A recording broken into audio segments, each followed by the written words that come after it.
Vous êtes-vous déjà réveillé au milieu de la nuit, incapable de retrouver le sommeil, vous sentant fatigué mais agité, l'esprit encombré de pensées? Ou peut-être vous levez-vous chaque matin avec une sensation de lourdeur, comme si vous n'aviez pas vraiment dormi. Si vous avez plus de 60 ans, ces nuits difficiles ne sont pas seulement frustrantes. Elles peuvent avoir un impact direct sur votre santé, votre énergie et même sur la longueur et la qualité de votre vie. Un sommeil paisible n'est pas un luxe. C'est une nécessité absolue pour rester en forme, garder un esprit clair et protéger votre cœur et votre système immunitaire. Mais voici une vérité que beaucoup ignorent: ce que vous faites juste avant de vous coucher peut ruiner complètement votre nuit, même si vous pensez avoir une routine parfaitement saine.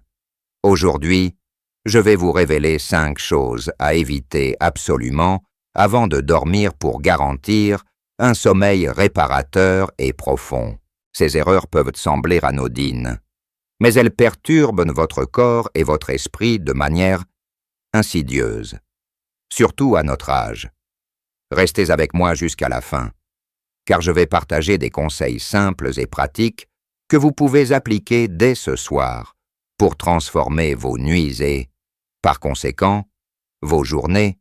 Je suis le docteur Pierre Dubois, médecin gériatre de 70 ans, avec 30 années d'expérience auprès des seniors en France. J'ai vu des milliers de patients lutter contre des troubles du sommeil, et j'ai appris une chose essentielle: les petites habitudes du soir font une différence énorme. Depuis mon cabinet à Paris jusqu'à mes interventions dans des conférences sur le bien-être des aînés, j'ai aidé des personnes comme vous à retrouver le repos qu'elles méritent. Mon accent français, peut-être un peu marqué par les années passées dans le Sud, à Montpellier, porte en lui l'empathie et l'expérience d'un homme qui comprend vos défis. Ayant moi-même traversé les mêmes étapes de la vie, alors installez-vous confortablement, peut-être avec une tasse de tisane sans caféine bien sûr, et plongeons ensemble dans ces 5 erreurs courantes que vous devez éviter avant de dormir pour retrouver un sommeil paisible et revigorant.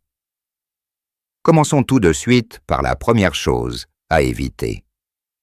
Premières erreurs: consommer des écrans juste avant de dormir. À notre âge, beaucoup d'entre nous aiment se détendre en regardant la télévision, en scrollant sur une tablette pour lire les nouvelles ou en consultant les messages de la famille sur le smartphone. Mais permettez-moi de vous dire une chose: cette lumière bleue émise par les écrans est un véritable voleur de sommeil.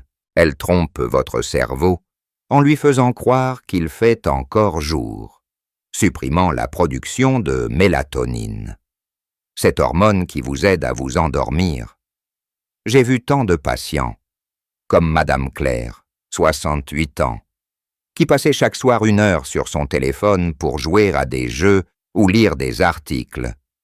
Elle se plaignait de ne pas pouvoir fermer l'œil avant minuit, même lorsqu'elle était épuisée, après lui avoir conseillé d'éteindre tous les écrans au moins 1 heure avant le coucher. Elle a remarqué une différence en seulement quelques jours. Son esprit était plus calme, et elle s'endormait bien plus rapidement.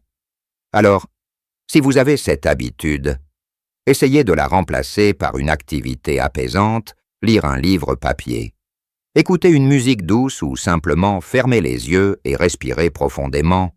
Votre chambre doit être un sanctuaire de calme, pas une extension de votre salon ou de votre bureau.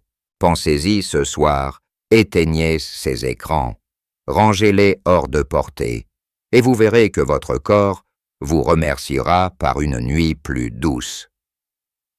Maintenant, passons à la deuxième erreur, tout aussi courante et tout aussi néfaste pour nos nuits. Deuxième erreur: manger un repas lourd ou grignoter tard le soir.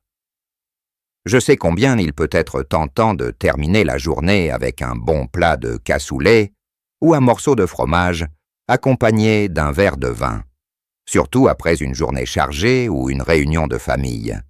Mais manger trop lourd ou trop tard, disons après 20 heures, peut perturber votre digestion et, par conséquent, votre sommeil. À notre âge, notre système digestif ralentit naturellement. Et un estomac plein qui travaille dur pendant que vous êtes allongé peut causer des reflux, des ballonnements ou simplement un inconfort qui vous empêche de vous détendre. Prenez l'exemple de M. André, un patient de 72 ans que j'ai suivi l'année dernière. Il avait l'habitude de dîner tardivement, souvent vers 21h30, avec des repas riches en matières grasses. Il se réveillait toutes les nuits avec des brûlures d'estomac et une sensation de lourdeur. Après avoir ajusté son horaire pour dîner plus tôt, vers 19h, et en optant pour des repas légers, comme une soupe de légumes ou une petite portion de poisson avec des légumes vapeur. Il a retrouvé des nuits sans interruption. Mon conseil est simple. Essayez de manger votre dernier repas au moins 2 à 3 heures avant de vous coucher et privilégiez des aliments faciles à digérer. Et si vous avez une petite faim avant de dormir, une poignée de noix ou une tisane peut suffire, sans alourdir votre estomac. Écoutez votre corps. Il vous dira ce dont il a besoin pour reposer en paix. Si vous trouvez ces conseils utiles, n'hésitez pas à me le faire savoir en laissant un commentaire avec le chiffre 2, pour me montrer que vous êtes là, attentif à ces astuces. Continuons notre chemin vers un sommeil meilleur, avec la 3e erreur à éviter absolument. 3e erreur, consommer de la caféine ou de l'alcool en fin de journée. Je sais que beaucoup d'entre nous, en France, avons grandi avec l'idée qu'un petit café après le dîner ou un verre de vin rouge pour terminer la soirée est une tradition presque sacrée. Mais permettez-moi, en tant que médecin, de vous alerter sur leurs effets sur votre sommeil. La caféine, présente dans le café, le thé noir ou même certains sodas, est un stimulant qui peut rester dans votre organisme pendant 6 à 8 heures. Cela signifie que même si vous prenez votre dernier café à 16 heures, il peut encore agir sur votre système nerveux à 22 heures. Lorsque vous essayez de vous endormir, l'alcool, quant à lui, peut donner une fausse impression de détente. Oui, il peut vous aider à vous assoupir plus vite, mais il fragmente votre sommeil, vous réveille en pleine nuit et réduit la qualité de votre repos profond. J'ai rencontré Madame Suzanne, 65 ans, qui avait pour habitude de boire un verre de vin chaque soir avec son mari. Elle se plaignait de se réveiller à 3 heures du matin, incapable de se rendormir, en réduisant sa consommation d'alcool en soirée et en remplaçant son café de l'après-midi par une infusion à la camomille. Elle a retrouvé un sommeil continu et réparateur. Mon conseil est clair. Évitez la caféine après 14 heures. Et si vous appréciez un verre de vin, prenez-le plutôt en début de soirée ou avec le dîner, mais jamais trop près de l'heure du coucher. Votre corps a besoin de sérénité pour s'endormir. Pas de stimulants ou de substances qui perturbent son rythme naturel. Si vous êtes toujours avec moi et que ces informations vous parlent, laissez un commentaire avec le chiffre 3 pour me dire que vous suivez encore. Maintenant, avançons vers la 4e erreur, souvent ignorée mais tellement importante. 4e erreur, négliger un rituel de détente avant de dormir. À notre âge, notre esprit peut être facilement agité par les soucis du quotidien, les factures, la santé des enfants ou des petits-enfants. ou même des souvenirs qui refont surface dans le silence de la nuit. Si vous vous couchez directement après une journée chargée, sans prendre un moment pour décompresser, votre cerveau reste en mode alerte, rendant l'endormissement difficile. J'ai vu cela chez Monsieur Jean-Paul, 74 ans, un agriculteur qui avait l'habitude de travailler jusque tard et de se coucher immédiatement après le journal télévisé. Il me racontait qu'il passait des heures à tourner dans son lit. L'esprit occupé par tout ce qu'il devait faire le lendemain, je lui ai suggéré de créer un petit rituel du soir, 10 minutes de lecture d'un roman léger, ou simplement s'asseoir dans son fauteuil, avec une lumière tamisée pour respirer calmement. Cette petite pause a permis à son esprit de ralentir, et il s'endort maintenant bien plus facilement. Ce rituel n'a pas besoin d'être compliqué. Cela peut être une méditation guidée, écrire quelques lignes dans un journal pour vider vos pensées, ou même écouter un vieux disque de chansons françaises apaisantes. L'important est de signaler à votre corps et à votre esprit qu'il est temps de passer à un état de repos. Ce soir, avant de vous coucher, prenez 5 minutes pour faire quelque chose qui vous calme. Vous verrez que ce simple geste peut transformer vos nuits. Si vous trouvez cette astuce précieuse, laissez un commentaire avec le chiffre 4 pour me montrer que vous êtes encore avec moi. Allons maintenant à la 5e et dernière erreur à éviter pour un sommeil paisible. 5e erreur, dormir dans un environnement non propice. Propice au repos. Votre chambre à coucher, mes amis, est bien plus qu'un simple endroit où poser votre tête. C'est un espace qui doit inviter au sommeil, pas le repousser. Une pièce trop chaude, trop lumineuse ou trop bruyante peut perturber vos cycles de sommeil, même si vous ne vous en rendez pas compte sur le moment.